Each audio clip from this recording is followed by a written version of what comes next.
it. I don't know if there's anything about hope. The teacher as well. That's perfect. Okay, by the way, Medium switched her agenda. She just wants to talk about her experience. That's fine. Okay. That's fine.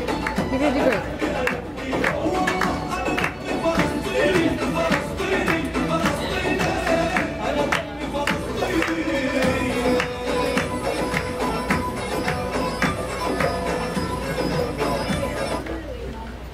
Okay, welcome again, graduates. Congratulations.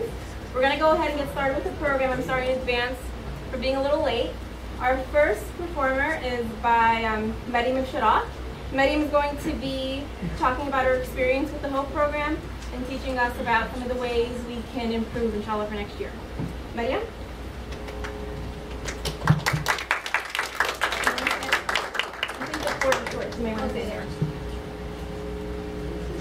I just wanted to say I'm sorry for my voice is kind of low, but I just wanted to say about this program where I did this program last year and I was excited to start again this year.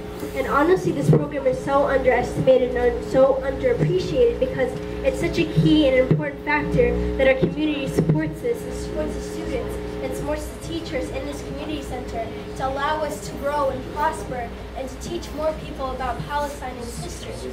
It really is a shame for some of us not to know anything about the history.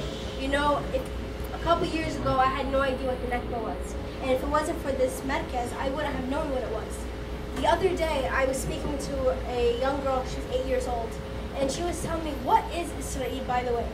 And she is a Palestinian who's asked me this. And I was like, we've gotten to a point where we don't even know what's going on to our people, and to our identity, and to our land. So I feel like this program was so important for me to learn about my people, learn about my tribulations as a people, because we are all together in this. No matter what happens, we have to stay together, and honestly, this program has been amazing, and it was not at all like, it was not at all like, it didn't shy away. It taught you every single thing that you need to know. I mean, there's so much information out there, but yet it is a small stepping stone that is so key for us to understand and to learn. So I just want to thank individually to all the instructors who taught us here, and to Rania and the chairman and the board for allowing this program to happen. So thank you so much for allowing me to be part of this program. Thank you so much, and I hope that your young kids will put them in this program as well. Thank you.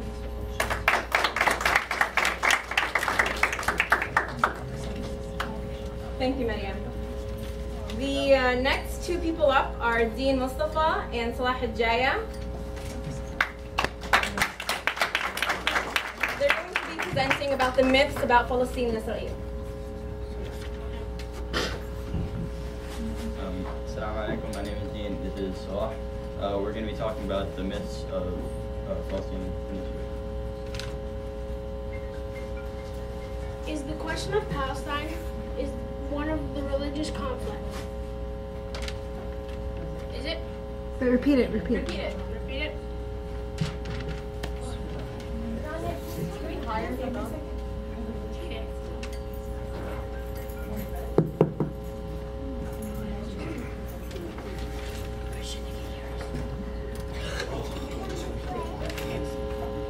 Is the question of Palestine is one of religious conflict?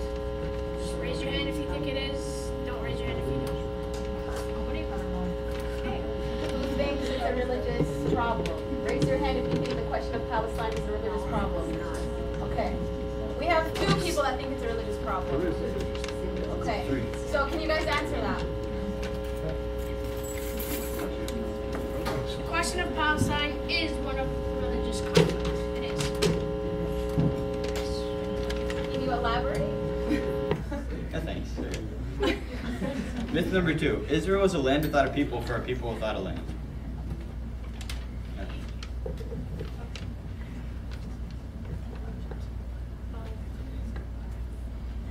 The state of Israel was created in response to the Holocaust. Palestinians are actually all Jordanian. There is no Palestinian identity. These are all myths, by the way. We hope so. Yeah. Israel just wants to live in security and peace with their Palestinian neighbors. Palestinians were passive in response to the Zionist settlers and left their lands willingly. The process of European Jews coming into Palestine was just immigration. Zionism is a part of Judaism, not just a political vision. Number 9. Palestinian resistance fighters and extremists, anti-Semitic, and do not want to live in peace. Israel is just a democracy. The Nakba ended in 1948.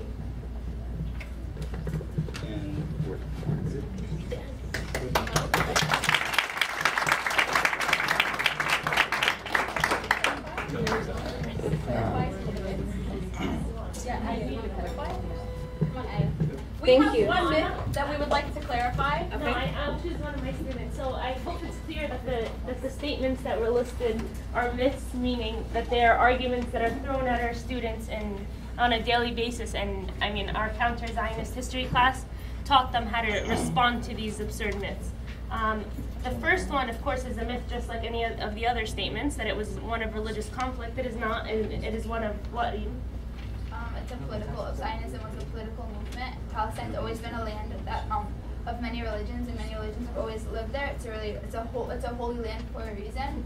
So Palestine is really the Israeli occupation of Palestine is not a religious Right. So it's not one of conflict. It's one of colonization. colonization.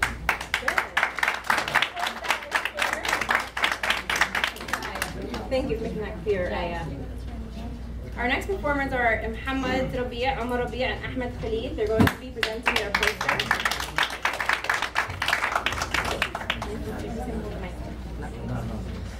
We have a lot of voices. Yeah? Okay, so this is the poster we made, and this is about Israel, USA funding Israel.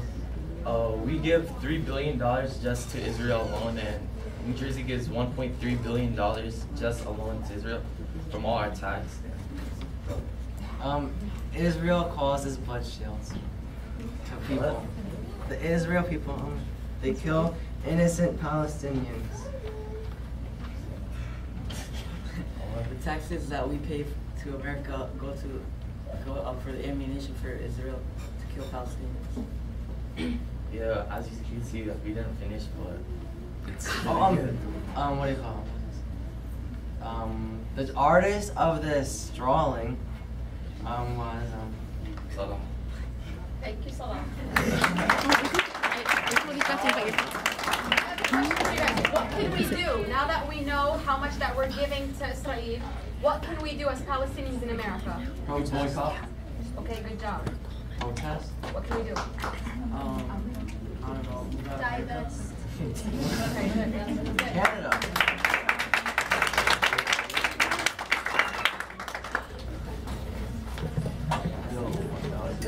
Thank you. Now we're going to be hearing from one of our instructors, Sanat Farfat. She's going to come up and educate us about the program.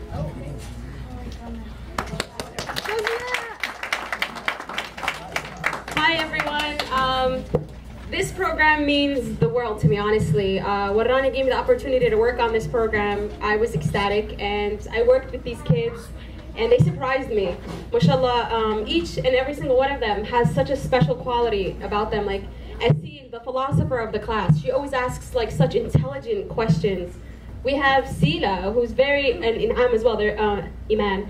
They're very artistic in the way that they express themselves.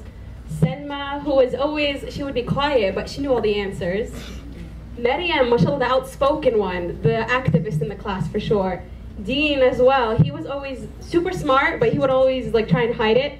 But I knew you know all the answers. Who's after? Salah, the troublemaker. The troublemaker, Salah. No, but he added a nice touch to the class. Omar and Muhammad, mashallah, they also surprised me as well. I thought that they would be really quiet and everything, but no, they knew a lot about Palestine and they knew exactly how to answer questions. Ahmed, the sweetheart of the class actually. Yeah, he was always very sweet. Jenna, the writer for sure. She's a poet. This girl is a natural poet. Inas, same thing, she's a poet as well. Tasneem, the henna artist. No, Tasneem also, super smart, very good with words.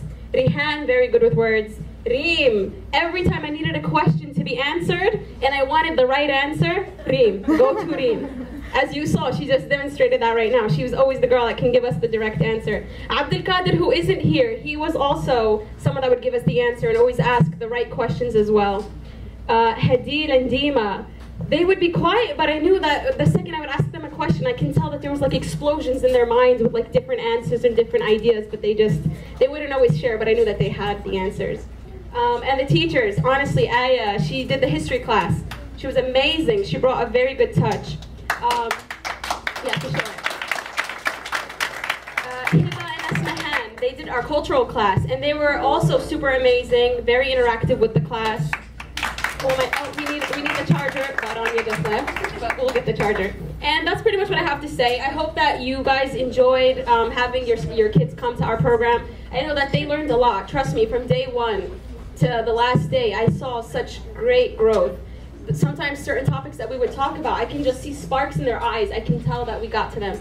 And inshallah, they're going to continue to talk about Palestine, and they're going to raise awareness. And I'm very, very proud of them. And I love you guys, honestly. Thank you so much.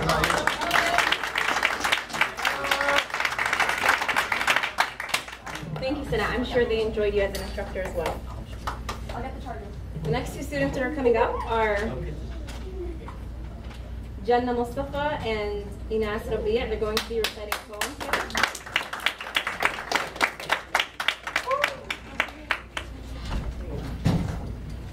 Assalamu alaikum everyone, good morning. I'm Jannah Mustafa. And I'm Inas Rabia. And we're going to be reciting a poem. An original poem. Of the wall.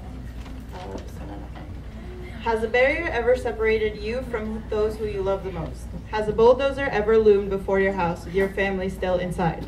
Has a 26-foot cement wall ever separated you from your family? هل من حاجز فصل بينك وبين أولئك الذين تحب وهل جرافة تهدد منزلك وعائلتك في داخله وهل رأيت جدارا إسمنطي طوله 26 قدما فصلك عن أهلك وقد فصل مدن كبيرة. Well, this wall has divided cities clean in half, stolen land that has belonged to others for centuries, and been the background for beatings.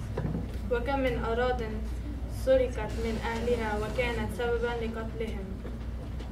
They wait for permission to build on their own land. They have no power to house their families. They live with themselves as they work against their own people, and they rely on their oppressors for their life. ينتظرون إذنا للبناء على أرضهم وليست لديهم القدرة على إيواء أهلهم ومنهم من يعيش لأنفسهم ويعملون ضد شعبهم وهم يعتمدون على الظالمين لحياتهم. They can do nothing as bombs drop one by one. No, the school that was hit was not targeted, they say, but we all know this is false with all the money they receive from other countries. لا يمكنهم فعل شيئا لتساقط القنابل واحدة تلو الأخرى وكما يقولون المدرسة التي تعرضت للقصف لم تكن مستهدفة ونحن نعلم كذبهم وكل الأموال التي يتلاوكون من الدول الأخرى. A struggle blocked off from the view of the world and from the sympathy of others, a struggle so brutal and vicious, an unequal war, it's stones against bullets. They say they want peace, but burn bridges. منع هذا الصراع الوحشي من أعين العالم حتى لا يكون تعاطفا من الخارج. حرب غير متكافئة، حجارة ضد رصاص، ويقولون نريد سلام ولكن يقطعون الجسور.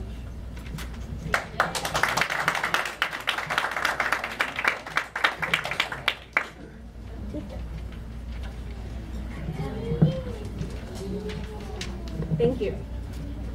Now we're going to be hearing from Aya Zeki, the instructor of the the Counter Zionism course.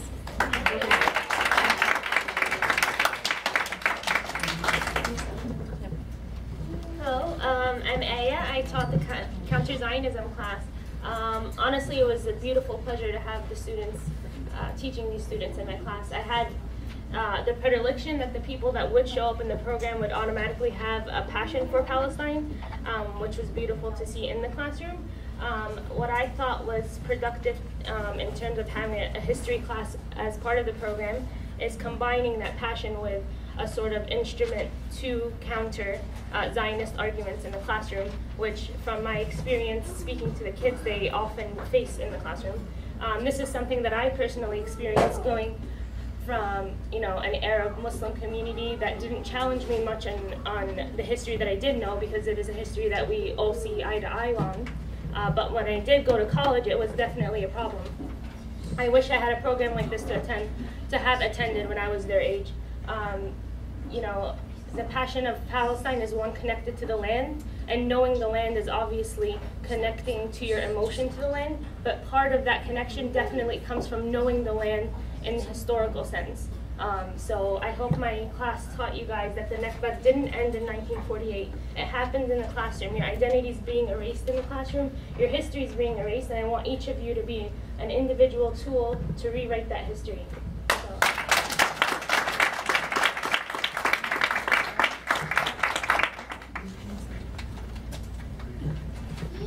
Thank you, Aya.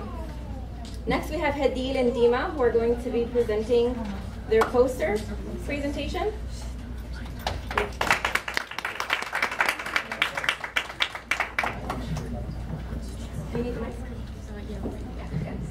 Assalamu alaikum. My name is Hadil Abu Hadba, and this is my sister Dima Abu Hadba, and this is a painting we drew.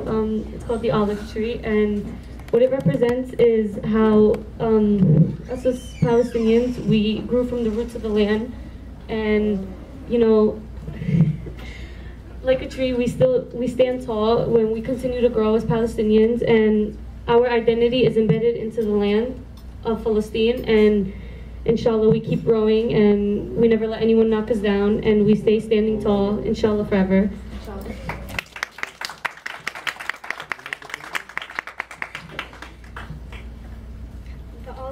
The olive tree holds a strong significance to us Palestinians, because the olive tree makes me feel proud, because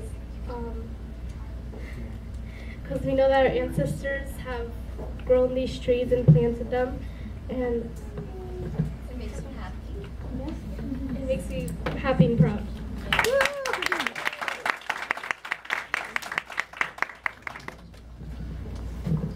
Thank you, girls.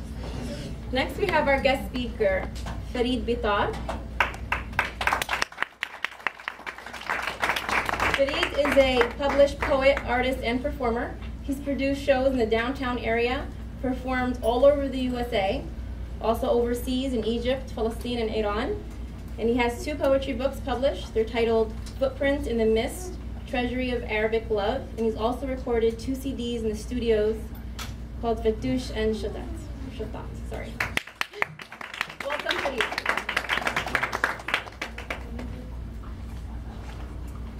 You want to have a stand for the mic?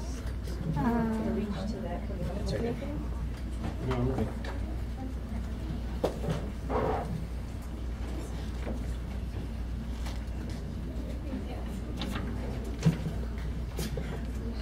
Assalamu alaikum. It is an honor to be here seeing young faces. I was born in Jerusalem, and I was very proud of being there. And of course my family was annihilated. But I was born in a land that knows no peace and always weeps. My childhood boy running in the sand above the cloud where the bombs explode.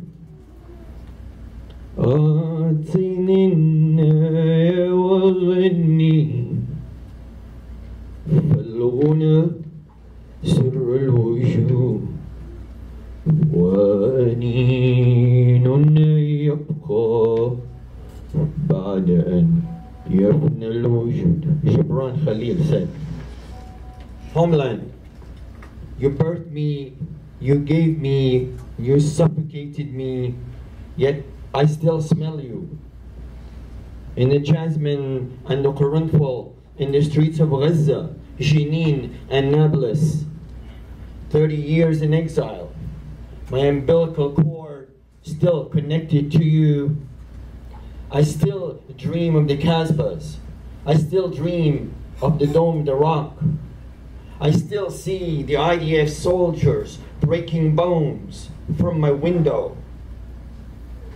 Breaking, stealing, killing civilians with their M16s. My name is everywhere I travel, in every airport, in every police station.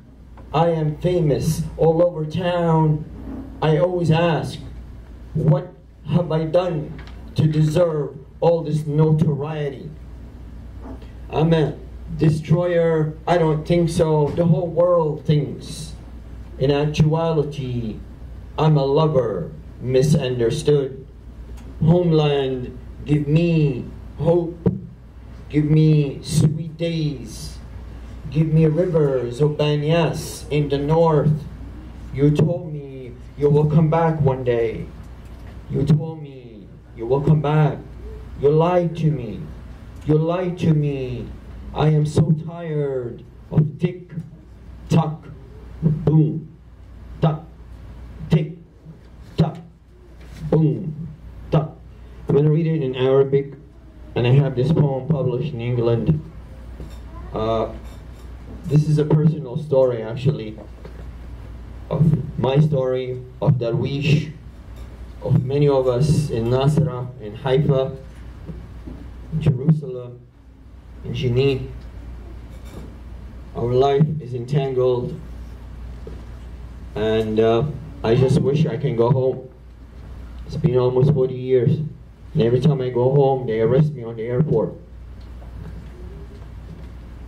أعطني أنجبتني وأعطيتني وخنقتني ولكن ما زلت أشم رائحتك في الياسمين والقرنفل في شوارع غزة وجنين ونابلس. الحبل السري ما زال مربوطا بك.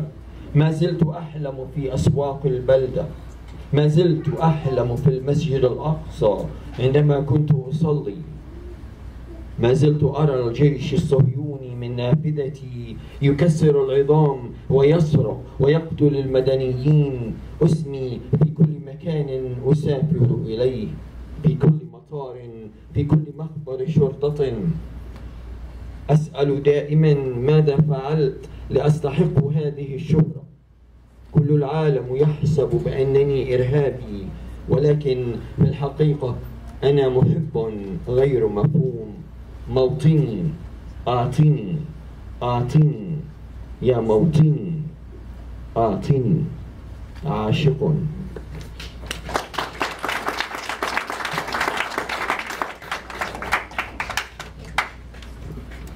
I just want to show you this scarf. I'm an activist, and I bought this car in Gaza City. It's a PFLP. I'm part of that. And I was there a year after the invasion in 2009, and I performed for Gaza City.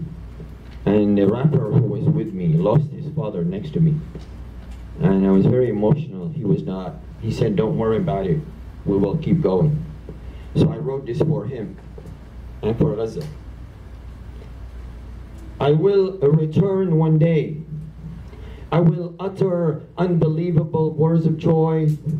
My father's key still with me to my house. I mean, my father's house. Mother still waiting behind the door. I will return. We will return. I lost my father. Mother asked, "Where is your father?" Clutching to the door, I will ring the church bells. I will pray in the Dome de Rock like I used to. Mother asked, "Go look for your father." She was yearning, she was pacing. I replied, "I lost my father, but he will return." I stated, "Don't worry, I will pray on the wall and tell Sohyun to go, and tell that ugly wall snaking around the West Bank to come down from my face. I ask my Jerusalem, when are you coming back? When, O Jerusalem, one day came, and I returned. سأعود وأقول قولا غير معقول ومفتاح بيتي معي أعني بيت أبي وأهلي معي سأعود وأدق على الباب أمي ما زالت في انتظاري ولكن أبي ضاع مني سأدق أجراس كنائسي وأصلي في مساجدي سألتني أمي أين هو أبوك قلت سيعود قلت سأفتش عليه قالت اذهب وفتش على أبوك صليت على الحائط وقلت لصهيون بأن يذهبوا عن وجهي متى يا قدسي لقد جاء يوما سأعود. Thank you so much.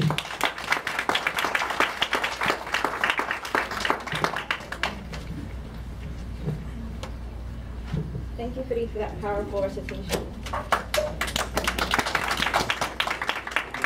Next we have Asid Washak. She's going to be doing a spoken word for us. Welcome, Asid.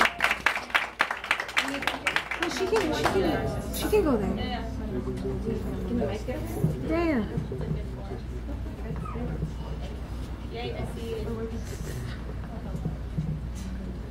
This poem is by Reem Kanazi. Normalize this.